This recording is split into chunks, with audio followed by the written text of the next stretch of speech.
And we used to work with typewriters. We used to have folks around us using typewriters, and then we saw the transition to computers.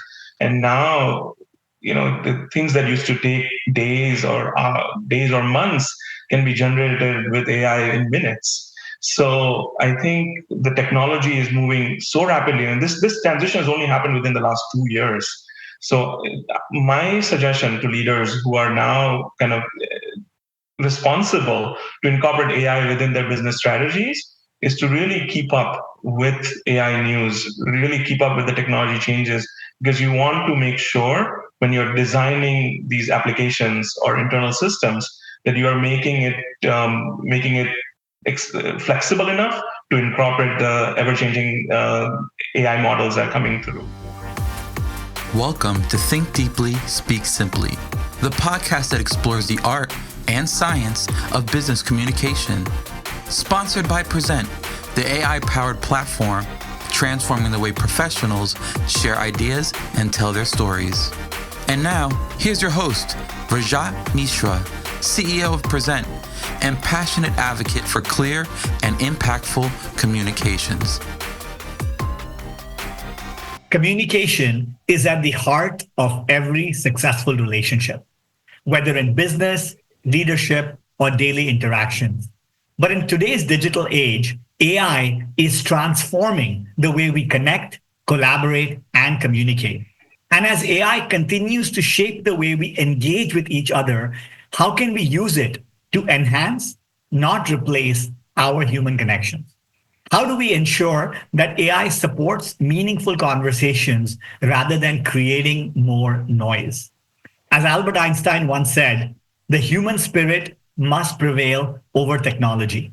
This sentiment feels more relevant than ever as we explore AI and how AI can amplify and not overshadow the human element in communication.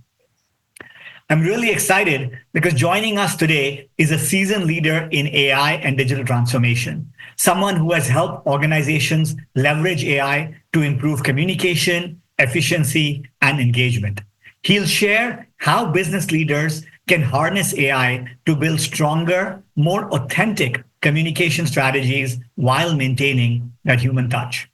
So whether you're a business leader, a communicator, or someone simply looking to understand AI's role in the future of connection, this episode is for you. Our guest today is Vivek Mohakhtar, a technology strategist with valuable experience in digital transformation. Vivek has worked with companies to adopt AI for improving customer experience, optimizing operations, and enhancing communication strategies. Vivek, welcome to Think Deeply, Speak Simply. It's a pleasure to have you on the show. Thank you, Rajat. The pleasure is all mine. I'm excited to be part of this conversation. Thank you for having me.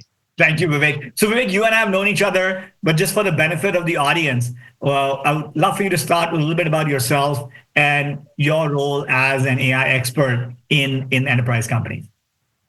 Yeah, no, absolutely. So again, hi everyone. My name is Vivek. I am part of my role, what I am doing right now, I'm a generative AI medical engagement lead at a pharmaceutical company. I've been in pharma and medical devices for the better part of the last decade, specifically in medical affairs. And medical affairs is very much about communication, where our goal is to take complex scientific concepts and communicate that to healthcare professionals so that they can make the best decisions for their patients. And in that vein, we try to find the best content, the best channels where we can engage these clinicians on. And that's sort of, I've spent the better part of the last decade doing that. And now, with the advent of AI, that role has become even more important in terms of communication. Okay, awesome, Vivek. So that's awesome. So let's start kind of broadly with medical affairs and pharma companies. How is AI transforming how pharma companies and medical affairs organizations are evolving? Yeah, I think it's not just limited to medical affairs and pharma, but AI has had a profound impact on all industries, and then specifically when you talk about communication, it's about personalization, accessibility, as well as more efficiencies, right? So you mentioned efficiencies. AI, and in the age of generative AI and AI, those are the technologies have been around. If you've ever spoken to an Alexa or a Siri or a Google Home, you interacted with AI. So AI concept is not new. But since the advent of generative AI and foundational models, which encompass the whole entire knowledge of humankind, they provide us with additional tools, and the technology is provided with additional capabilities that improves a lot of efficiency. So from my perspective, when you talk about efficiencies, it's synthesizing simple language summaries from complex scientific literature.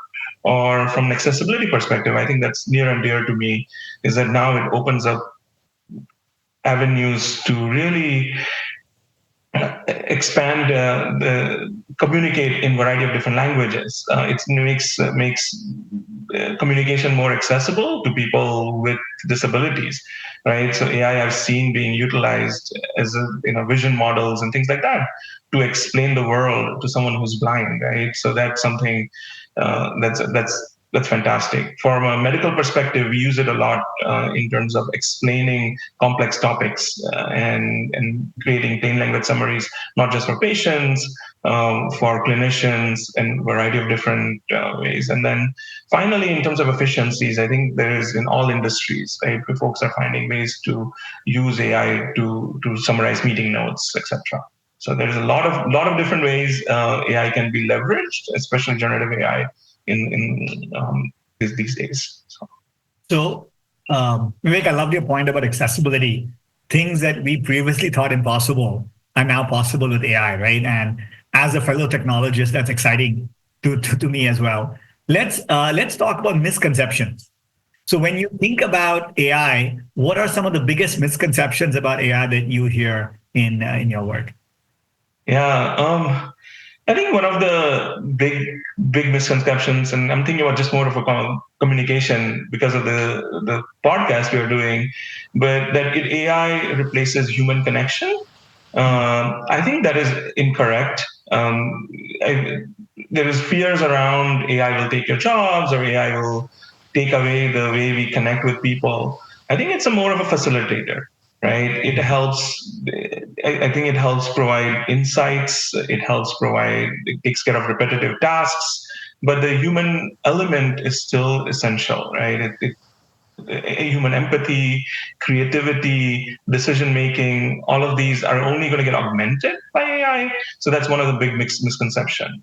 The other misconception that it lacks emotions, right? And this could be a controversial one, that it lacks emotions and context understanding, which I think AI specifically is very good. At least the generative AI, that how quickly it's evolving, is starting to get very good at understanding tonality, understanding, and then suggesting appropriate responses that are either culturally more appropriate or emotionally more appropriate, depending on the context, right? So this reminds me of a study that I saw a few months ago. What Google did, that they looked at bedside manners, and they looked one of their models looked at if doctors are better at them or AI is better at them. And what they found was that AI, actually the patients preferred AI in terms of engagement, because it was just a lot more patient with in terms of engagement. So and then the third piece, I think this may not be that new to most of the listeners, is that it's a misconception that AI provides always with perfect unbiased information. And something that all of us, and I think this is very important for the listeners to understand, is that AI is as good as the data it's trained on, and human knowledge is filled with biases. So those biases do translate into into the answers and outputs that it gives you. So our goal is really to use AI responsibly, but there are some misconceptions out there, and you be very careful about that. Well said, Vivek. So, like you mentioned, right, we are focused on the art and science of communication here at Think Deeply, Speak Simply. So, when you think of AI, you mentioned its role in human connection. So, how can AI help make communication more contextual, bring in that emotion, bring in that empathy, and bring in that connection? Yeah. I think the AI, like I said, AI is good at understanding language. It is what it's meant for, right? So generative AI, at least I'm simplifying a little bit, but these large language models, they've been trained on human language. So they understand the relationship between these words. So if you are talking about how does it improve our communication, I think it just makes it as more efficient in terms of how, and then we talked about accessibility, right? It allows, we can easily extract key information. It can then synthesize information very quickly. So I think from an efficiency perspective, these AI, generative AI, large language models are pretty good on helping us kind of formulate our thinking. Okay, awesome. And maybe Vivek, it'll be helpful if you can share like one, maybe, you interact with so many real life examples, maybe one real life example of where AI has driven some improvement in communication and connection. Yeah, I think one of the key ways we try to understand it's especially for the work that I do, understanding healthcare professionals, right? So their jobs are incredibly busy, and the time we get to talk to them is becoming lesser and lesser. So how do we improve the connection? So we actually utilize AI to understand their preferences. So what type of content do they prefer? What type of channels do they prefer? And that's where AI is just essentially a helper and augments our ability to provide very directed information to our healthcare professionals. And that's one way, right, where we can use sort of traditional machine learning type models to identify what their preferences are, and then leverage that to develop very directed content, right? It could be in form of a social media post or a website, or the material is the same, but then we can do this multi-channel creation of materials using AI. So both from insight gathering as well as content creation, where AI can be very useful. That's amazing.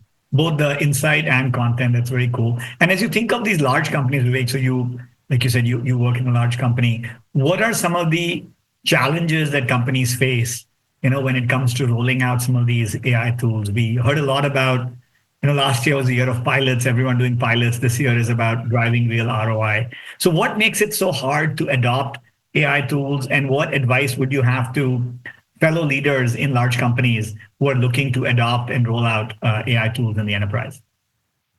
Yeah, I think the first is being very transparent. I think there are some fears associated with AI tools and launch of AI tools that it will actually replace jobs. So one of my big pet peeves is that it's not that, right? I think if you look at and any technological advancement that has happened has had a profound impact on, especially uh, something like AI, right? Technology has only increased the human capability, and similarly, if you're a leader in a company trying to incorporate AI, I would number one thing, all of the data suggests this, that to actually upskill your workers, just really focus on getting getting knowledge to your workers, the what are the good and what are the bad of AI, how to use AI responsibly, how to use it efficiently for the specific domain application that you're working on. It's really this upskilling from an AI knowledge has the most impact. Now, the other aspect that I get asked about a lot is that is actually can well one of the ways to really propel AI adoption within your company is by starting small and doing as many pilots as possible. So it's sometimes it's just understanding where the ROI is, understanding what impact of a specific application. But again, hands down, align yourself with the business goals, right? Make sure that whatever application you're trying to develop, it aligns with whatever. If it's an efficiency play, if it's cost savings, it is to improve productivity. As long as it's aligned, I think you'll have better success. But Yeah, no, well said, Vivek. It all starts with, like you said, the business objectives, and the AI tools are using to achieve that business objective, not the other way around. But can I just pull a thread? You mentioned something very interesting a thought around upskilling. And we see that also in interaction that the many busy professionals are not ready to use AI tools, and many companies don't invest in upskilling them. And that's why sometimes they don't get the ROI from AI tools, right? So if you think of this upskilling, maybe you can share some examples of how Yeah. have you and your team upskilled the workforce around using AI. We often find our customers saying, "Hey, there's a V12 engine here, but I don't know how to use it because I don't know how to prompt it or work with it." Yeah. No, I think there's an example that I really like. So when you looked at, in the early 1900s, horse carriages were the modality of transport. And I have a really nice picture of the Fifth Avenue in New York. And you look at the 1900s, and just 10 years later, motor vehicles came, and then and it didn't, the skill set of horse riding didn't go away. It just became a hobby, and automobiles really took over. I think it's a similar vein that this is a transformative technology. We know it's going to change industries. It's going to change business models, similar to the automobiles did back in the day. I think the ways we do it is what the way I like doing this. And how do I every interaction I have, I will bring AI to the discussion to really talk to my colleagues about how they can leverage it on a daily basis in everything that they do. But I've also seen a variety of industries. So I'll give you an example. Infosys, they have 300,000 people, and they were able to upskill 80% of them by just developing this sort of black belt, green belt, white belt type, high, extremely pros, and they've just developed a bunch of different programs to help them. Another one in my arena in pharma world, Moderna. Moderna helped bring they brought to I think they brought to every single person in the company. They launched ChatGPT, and they actually incentivized the users, and they were giving incentives to users who actually were developing tools with it. And they found that once they were exposed to the tools and almost forced to use the tools, they found just 800 or 900 different custom GPTs were created within 6 months of launch. Wow. So there is a lot of there's no substitute for diving directly into AI. Yeah. No, I love that example. And many of these companies are doing it at scale, Vivek, to your point, right? So there is no reason why companies should not be upskilling their workforce. You had mentioned earlier, Vivek, about the point around AI safety, AI transparency, and biases and ethics, right? So how can companies in the enterprise make sure that they're using AI ethically and with transparency?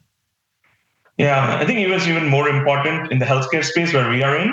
Yeah. We're always constantly making sure. So we think about predictive algorithms that use AI to determine the treatment regimens. So what are these? What are the data that feed these algorithms trained on? Are they including all of the geographical information, ethnicities, cultural, other informations that actually help predict patient outcomes. So that's one aspect. So the type of data is extremely important. But the other thing is fair use and responsible use, right? So every technology can be used in nefarious ways. We know, especially communication technologies, right? That we know, TVs was used for propaganda. Printing press was used and social media has been used for misinformation. So it's the same way with AI. There's even more of an opportunity to do deepfakes, right, and things like that. So just educating the team on responsible use is important. And the other thing they can do from a education, of course, is great. And then can you repeat the question again? Sorry. So yeah. Yeah. No, the question was, how can leaders make sure that they're using AI ethically, responsibly, and with transparency in the organization. Yeah. Yeah. So like I said, so these are some of the ones. I think having good guidelines and AI guidelines and good governance models for AI applications, especially if they are customer facing.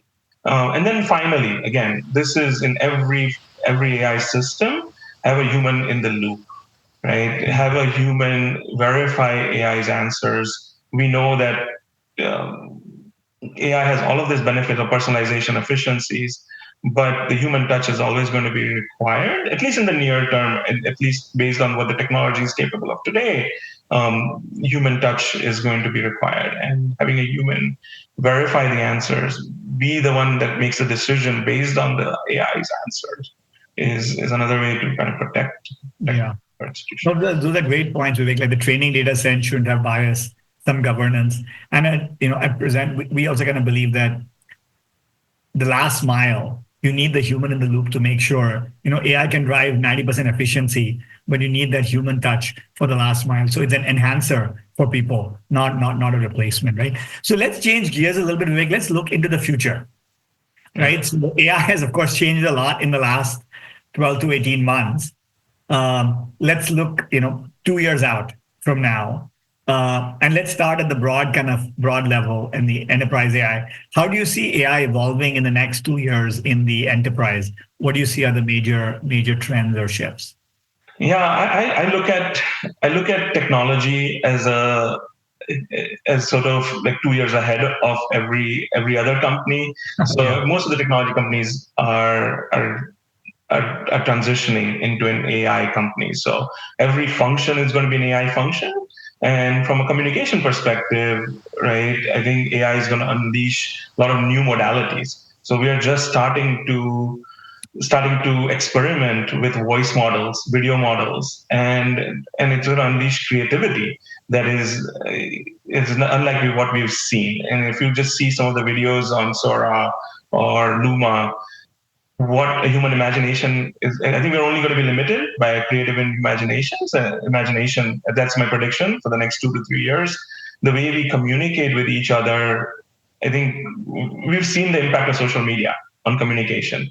Right, we are doing a podcast right now, and there is a new modality of communication. But imagine with the tools where we have AI just enhancing everything that we do, with all these different modalities, AR, VR, immersive environments, multimodal synthesis. It's going to be incredible. I can't wait to see. Yeah. But that's what my Because what's prediction is. interesting is not just about the efficiency. We, of course, will get more efficient, but there'll be whole new modalities of communication that we cannot even imagine now, which will be made possible in 2 to 3 years, right? And one of the things, Vivek, I find when I talk to many business leaders, they want to stay ahead in the game of AI. And so, what advice would you have for leaders who are, especially AI powered communication? What can they do now to make sure that they are ahead of the curve and harnessing the best of AI for their own companies? Yeah, I think it's the AI and the technology is changing so rapidly. It's Yeah. unlike any other technology I've ever, and you and I come from kind of similar backgrounds, and we used to work with typewriters. We used to have folks around us using typewriters, and then we saw the transition to computers, and now, the things that used to take days or months can be generated with AI in minutes. Yeah. So I think the technology is moving so rapidly, and this transition has only happened within the last 2 years.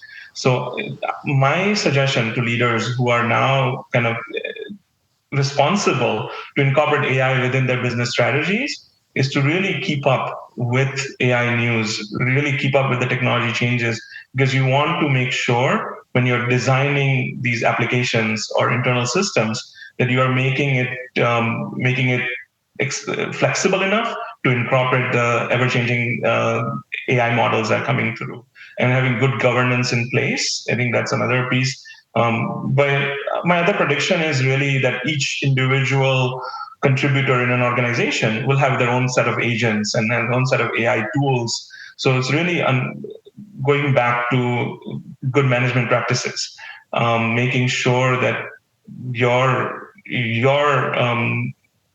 your teams are upskilled, and we talked about it, and I cannot harp enough on it, that is a huge transition, similar to the transition we've had with a Nokia phone to an iPhone. It required a new way to interact with technology, or a horse carriage to an automobile. This technology shift requires us to relearn a lot of different concepts. Yeah. Well said, Vivek, because we find many people we interact with, they work with AI and look for an answer. But now, of course, the modality with AI is you have to interact with the machine to keep improving the answer, and people have to learn. So I 100% hear you on the upskilling point and how we interact with machines. So, let's switch gears, Vivek. I would love to go through the quick fire. So I have a few questions for you. I'll just kind of mention them and tell me the first word or sentence or phrase that comes to mind. Will do. All right, here we go. Ready? Yes. All right. What's one word you would use to describe the art of communication? To me, it's respect. I think you start with the respect. I think that's half the job will be done if you approach any communication with respect. Awesome. What's a common communication myth you wish people would unlearn? Yeah, I think it's confidence equals competence. I think in the world that I live in, I think data-driven decisions are so important that I think there's too much bias given to confidence in terms of competence. So. Okay.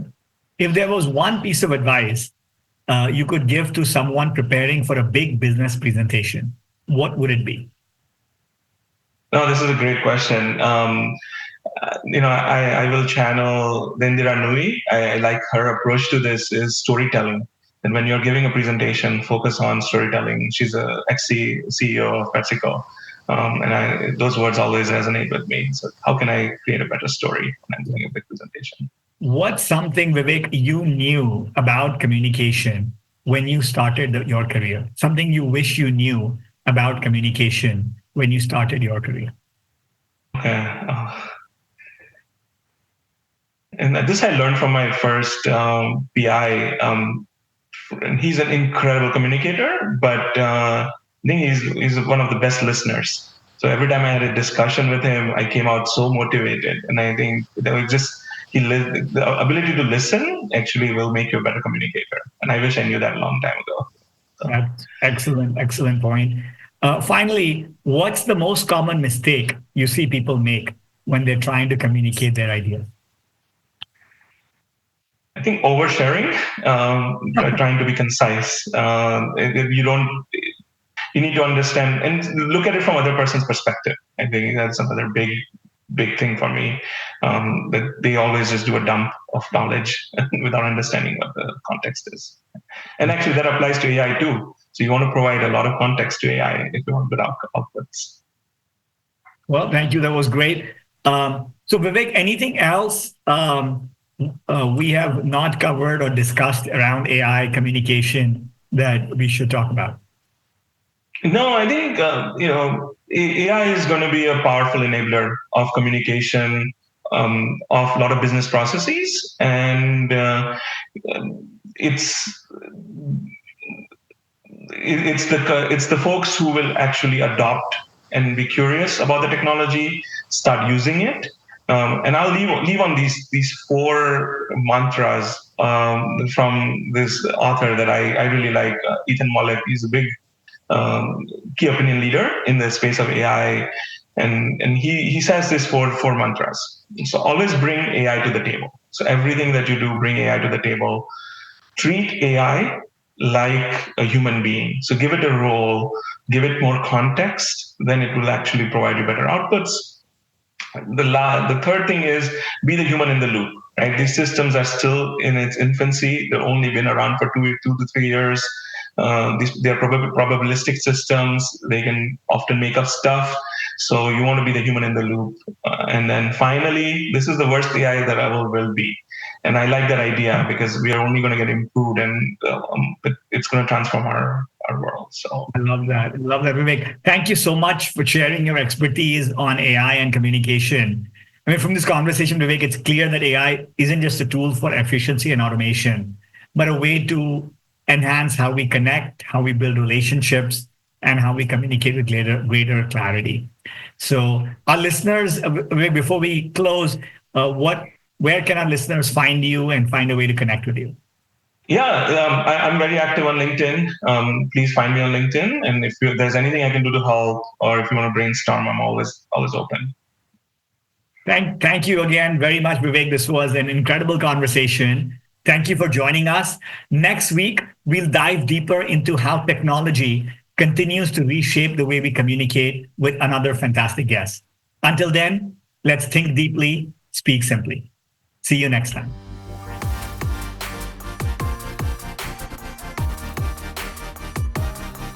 Thanks for tuning in to Think Deeply, Speak Simply. This episode was brought to you by Prezent, your secret weapon for brilliant presentations. Visit present.ai to transform how you communicate. Until next time, keep thinking deeply and speaking simply.